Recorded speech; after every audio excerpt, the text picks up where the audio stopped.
સુરતથી આ સમાચાર કે જ્યાં ધોધમાર વરસાદ બાદ નળાબેટનું રણ દરિયો બની ગયું છે। રણ દરિયામાં ફેરવાયું હોય તેવા દ્રશ્યો જોવા માટે પર્યટકોની ભારે ભીડ ઉમટી રહી છે।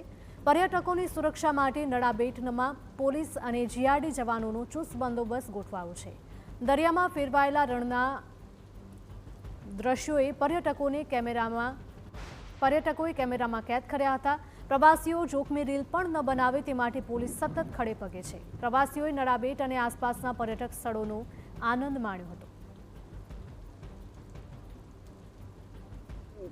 રણ જ્યારે દરિયો બન્યું છે, રણ દરિયો બન્યો એટલે આમ વિસ્તાર ઉપર આવવાની આહલાદક મજા આવી રહી છે કે આમ આપણે ઘણી ટૂર કરતા હોય પણ એક બોર્ડરની ટૂર કરીએ અને બોર્ડરની ટૂર કરવા ઉપરથી આપણને સૈનિકોનું શૌર્ય પણ દેખાય, સાથે સાથે આ દરિયાનો માહોલ જ્યારે રણ દરિયો બનતો હોય ત્યારે એની વાતાવરણ જ અલગ છે।